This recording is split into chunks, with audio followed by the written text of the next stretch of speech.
Okay, so we were in the middle of a tshuva yesterday from Rav Wozner about using a triaging with a ventilator when you've only got one. And I think we were up to, let's see.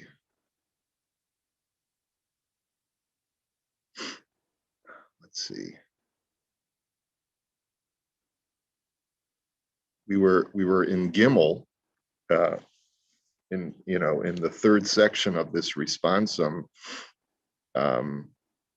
where a person is a person allowed to take a medication or a treatment that may end up killing him, but it may end up saving his life from the terminal disease that he currently is suffering from. But he says that was not a good analogy. He says, because even if we permit that, that's to save the same person. You can make a decision to risk your own life for the sake of elongating your life, but you can't take risks with someone else's life. And that was right? In other words, what we're talking about is removing the ventilator from patient A, who's terminal, so that you could save the life of patient B. He says it's not an analogous case. So then he says, Mihu, im omed lifnei adam shlishi, okay.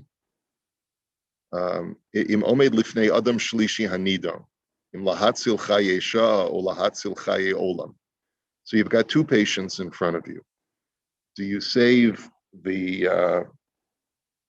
remove the ventilator from the patient who's terminal in order to potentially save the person who can survive? And you haven't yet hooked up the ventilator to anybody. Then there's no shaila. As far as triage is concerned, you always would use the ventilator for the patient who has a chance of long-term survival versus the patient who only has a chance of short-term survival. The lichaora, adavar mevuar b'mishnatenu dehorios, yud gimel amud aleph, ha'ish kodem le'isha lahachayos, that the Mishnah in Horios says that a man takes priority over a woman as far as life-saving efforts. And remember, we saw that the Imrei Yaakov had brought that down, that a man takes priority over a woman. And the reason is because a man has more mitzvahs to do. So in other words, it's just a cold calculus that if you save a man's life, he'll have more mitzvahs performed through his lifetime, through his survival, than a woman will. V'yeshnam beis pirushim, im lahachayos pirush mizonos, o kedas ha'yerushalmi lahachayos mamish ketobei b'nohar. And there's two interpretations of what that Mishnah refers to. One interpretation is not to save their life, but rather to see who gets priority as far as if they need sustenance, a man or a woman.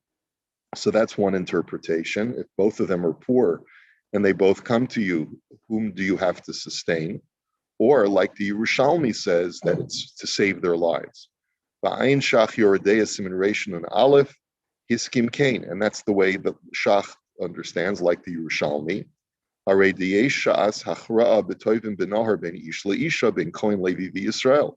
And the same thing, the Mishnah lists a hierarchy. Who do you save, the Kohen, the Levi, or the Yisrael? So looks like you save the Kohen. Sorry, you guys are out of luck. Yeah. I'm getting on that lifeboat before you. Yeah. Imkain misvara vadai. So therefore, it only stands to reason that if there is a prioritization in triage, then certainly a person who has a chance of real survival would take priority over a person who has no chance of survival in the long term. And this is based on the mitzvah of lo samad al dam re'echa upikuach nefesh kal v'chomer nami'ikem is life-saving involved here. Mimikrim hanal sheshneim l'chay olam vehevdel b'neim rak echus omdam b'mitzvos. He says there's a mitzvah for both of them. Lo samad al dam re'echa. There's a mitzvah of pikuach nefesh for both of them. but the cold calculus is how many more mitzvahs are we going to get out of these two individuals? But both of them are equal in the mitzvah of lo samad al damrei echa. Mihu kol ze keshiyeshtam kvar beis hacholim lefanenu va'adayin lo natanu michona hana lebal chaye sha'a. That's only when the two ill people are coming to us at the same time. We have not hooked up the ventilator on either of them. Okay, Aval shenifsok sheyachushu bebeit cholim sheefshar sheyavo chaye olam she'eno adayin lefanenu ma she'en ken hatreifa shu chaye sha'a lefanenu. But in a situation that you've described, where there's one ventilator, there is no patient who has walked into the hospital with a chaye olam situation where he's, let's say, suffering from corona and he needs the ventilator in order to get through the rough patch, but then the prognosis is that he will survive. That person hasn't come into the hospital yet. And we have the terminal patient who's here right now who needs the ventilator in order to survive for another few days or weeks.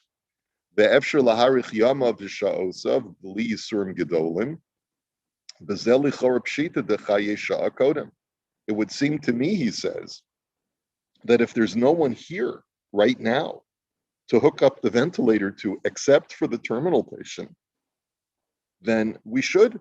And you notice he puts in parentheses that you could do so b'li yisurim gedolim, without subjecting him to great pain. Because obviously we know the tshuva from Rav Moshe that if a patient is terminal and the only way to prolong their life is to subject them to great pain, you're not obligated to do so. The al-chola shehu lefanenu chal hadin de lo samad al damrei echa. Because right now we're faced with the mitzvah of lo samad al damrei echa to the one patient that is right before us. Aval masha adayin eno lefanenu afal pisha lefi hametzias alul shiyavo mikol makom shita de lo chal al zedin lo de lo samad al damrei echa v'gomer. He says, he says the fact that the otherwise healthy patient has not yet presented himself, even though it's likely that he may show up at some point in the near future, that does not give us a right to forsake the mitzvah of lo samad al damrei echa for the patient who is currently in the hospital. And that's the dilemma. Umashakasav b'stiras achazon ish b'mashakasav b'likutin bava mitzia b'mishi yesh b'yado kiton shalmayim v'hu ein tzarech lo ulafanav chaye olam v'chaye shah de'itin l'chaye olam. You quoted the Chazon Ish, who describes the scenario from there's the famous Gemara in Bava Mitzia that if you're walking through the desert and you only have one flask of water, and you can either use it for yourself or share it with your friend, but then you'll both die. Then we go like Rebbe Akiva, who says that you drink it all yourself because your life takes priority. So the Chazon Ish writes, what if a person has a flask that he doesn't need? He's got a spare canteen or flask, and he's got two people. One is terminal, and the other one is otherwise healthy. Okay, that you give it to the person who's otherwise healthy because he has a greater chance of survival. And the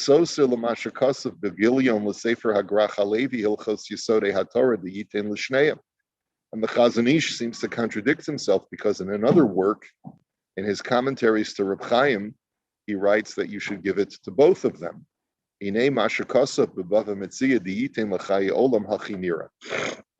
says, I'm not going to get into resolving the stira, the contradiction in the Chazon Ish, but I will tell you that it makes more sense to give it to only one of them because that one person will survive. Because if you give it to both, right, the scenario as described in the Gemara is they have to traverse a very long expanse of desert. And if you give it to both of them and they don't find any more water, both of them will die. So therefore, you're better off giving it to one of them, so at least one person will survive instead of two people dying. He says, "The chamoshi yesh klal shechayecha kodmim, hachanami yesh klalim acherim le'inyan hakdamos hatzala kasher kasafti lamayla al pi mishnasenu taharios yud gimel amid aleph." He says, because just like there's a rule that your life takes priority over another person's life, so too there are laws of prioritization of whose life takes priority over another. So when you have two patients, one is terminal and one is non-terminal, and both of them need this one resource, you you do prioritize the healthy person, the otherwise healthy person, over the terminal patient. But um, um, but in this situation, yeah, and so in this situation, you would do the same. You'd give the flask of water to the healthy person. Um, but that's notwithstanding, if there's only one patient in the hospital, Rav Wosner believes, and that one patient could benefit from the ventilator, you have to put that person on the ventilator. Now, he doesn't emphatically say, then at that point, what do you do? In other words, he doesn't really offer us a solution as to what to do when the COVID patient then comes in and the ventilator is already hooked up to the terminal patient. He started the tshuva by saying that you wouldn't be allowed to disconnect it from the terminal patient because that would be tantamount to murder. But there may be some creative solution as far as, let's say, when they have to change the whatever it's called, the pipe or whatever, the tubing, right? Maybe at that point you wouldn't be obligated to reconnect it. It's unclear. All right. Anyway, so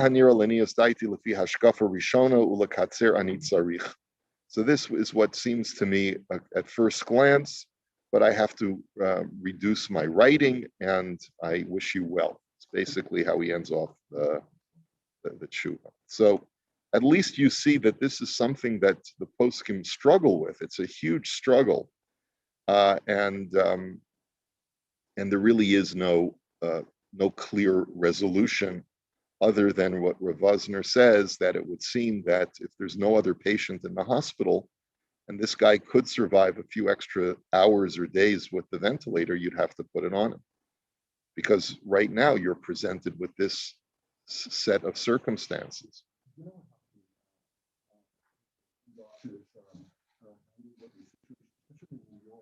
Because there was a situation in New York where it got yeah, they had to triage. And they had to make decisions. I don't know. I know someone mentioned Italy. They had those real life situations. I believe New York also. Look, I was just listening to the radio on the way over here. 2021 has been the most deadly year in the history of the United States. Let me make sure we understand that. More deadly than the Civil War years. Wow. Yeah. Which means that it's mostly due to COVID and the fallout from COVID, which is suicides, drug addiction, drug overdoses, and so many other things that resulted from the lockdowns. And the inability to treat others because they're so busy with COVID. Yeah. And so there was a time, and it's something that we may have blocked out of our minds, but I remember seeing the pictures a year or so ago of the Chevra Kadishas overloaded in Brooklyn, overloaded with bodies that they were just lying in the halls because there was no place to put them. And it's just, it's traumatic to even think about it now. But it was a horrible situation. And I can only imagine that the hospitals in different parts of the country, both in the US and Canada, were overloaded, especially in areas where they have limited medical facilities, like, Western Canada somewhere, like I heard in Edmonton, it was a terrible situation as well. And who knows where else, and all of these stories are going to come out where hospitals had to make very, very dire and gut-wrenching decisions on how to triage limited resources to an overflow of patients, some of whom sadly perished because they did not have access to a ventilator. So.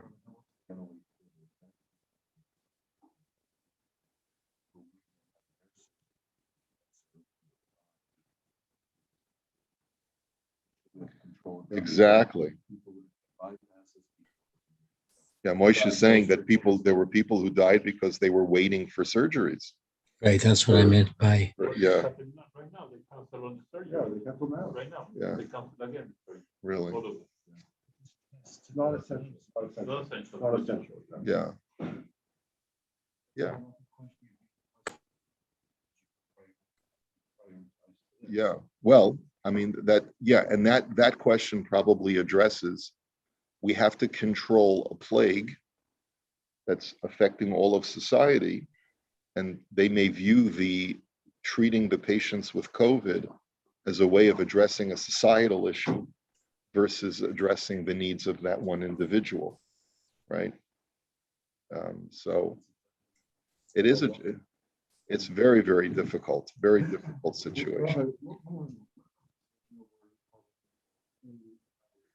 Jewish patient that is criminal, that may have very limited time compared to a non-Jew who might be, much more chance of living. Yeah. So halachically, we deal with each human being as equals in halacha, and I believe the state of Israel does as well. In modern Israel, they will not give priority, at least from what I'm given to understand.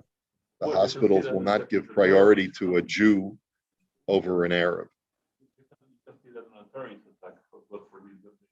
They also give service to them. Yeah, but I'm saying just the average Arab Israeli will get priority.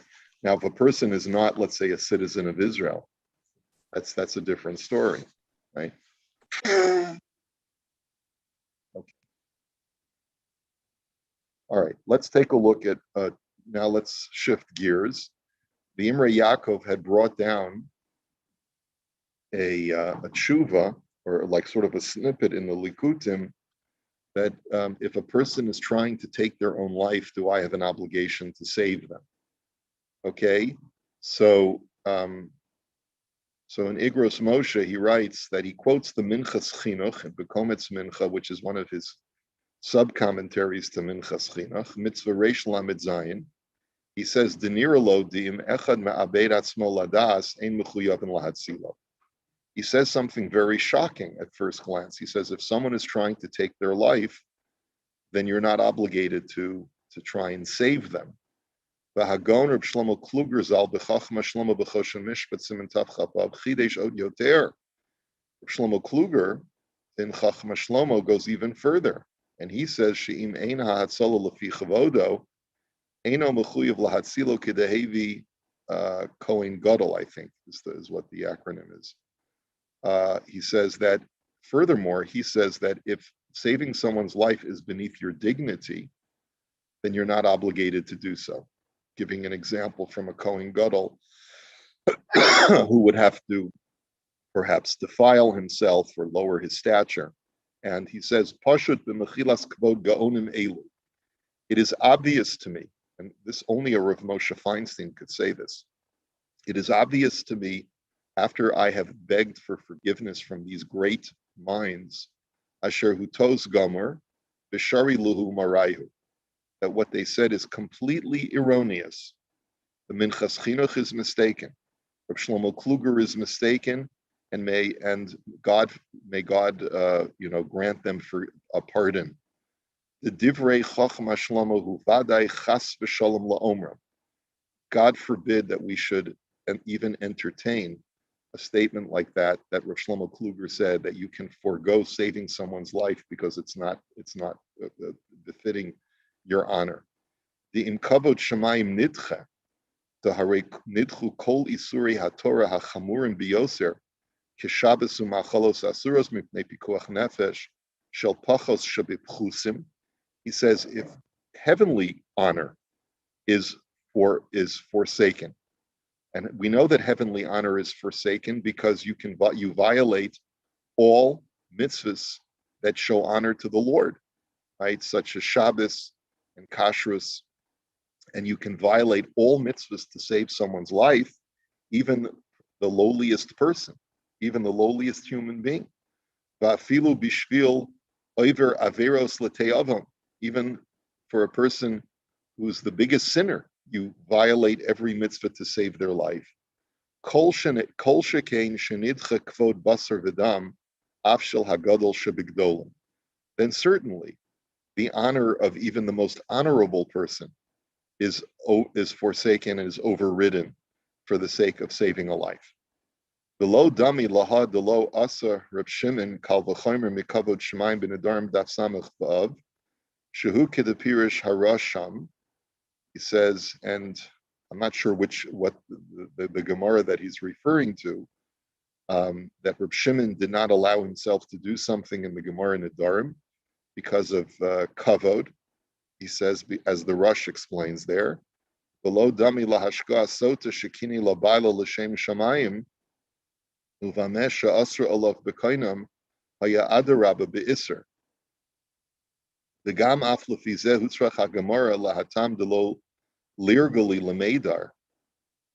Okay, I'm going to have to do a little research in order to figure out what this reference is referring to. Okay, one second. Let me just skip this.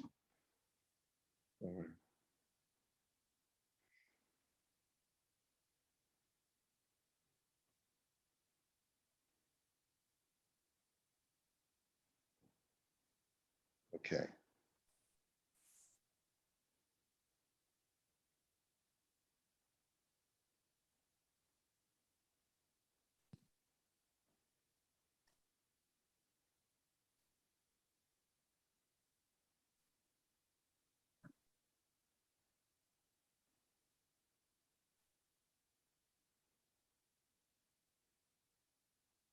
Okay.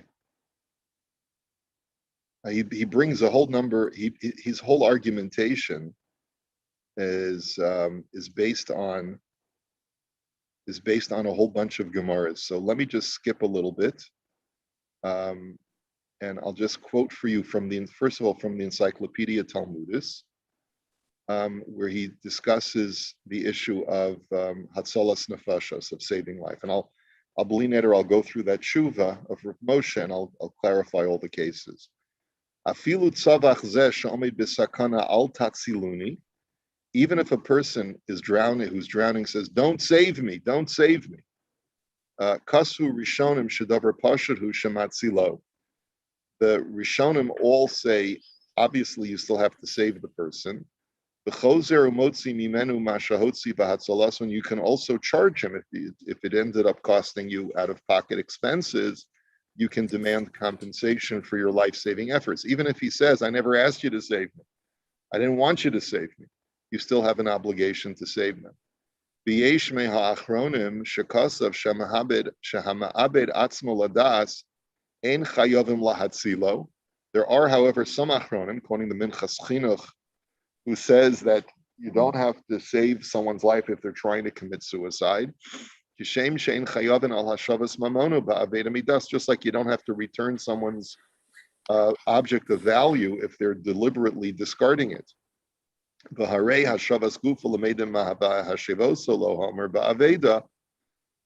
And since we learn out from the mitzvah of hashivosalo, they have a mitzvah to restore someone's life, just like you have a mitzvah to restore someone's lost object. If there's no mitzvah to restore their lost object because they're deliberately discarding it, you also don't have a mitzvah to restore someone's life.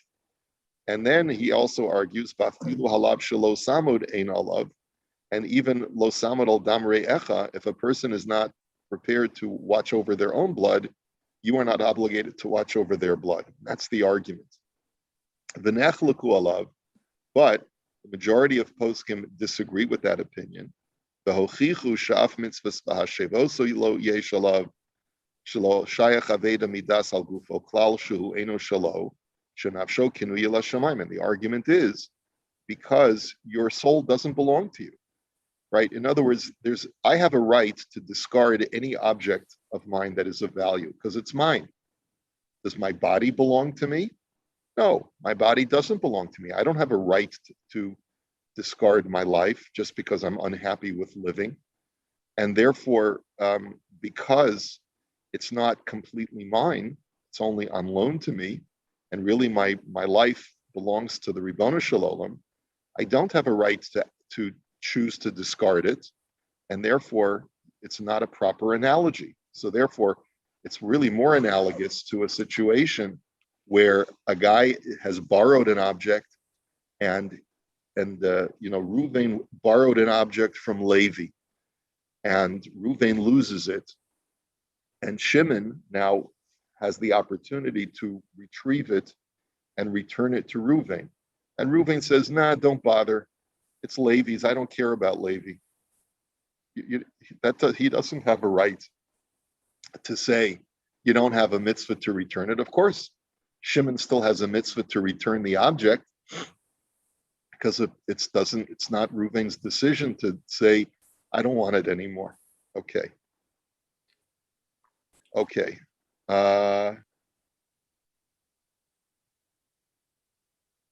Let's see. What sefer is this that I quoted from?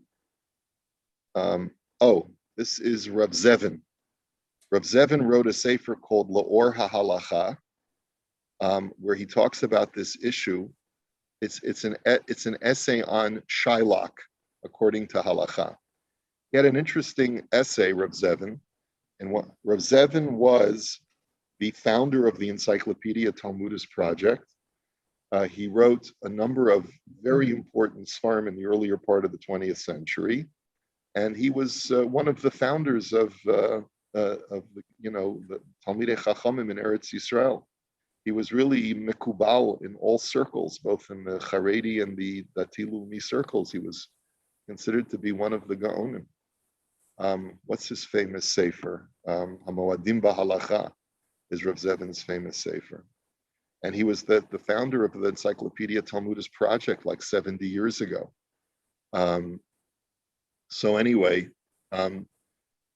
Usvara zu shel harav mivatzvetzet va'oleh gam milashon harambam, that umuzharin based in shelo likach kofer min harotzeach.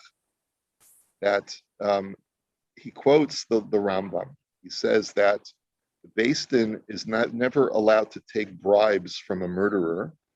Va'afilu nasan kol mamon sheba'olam.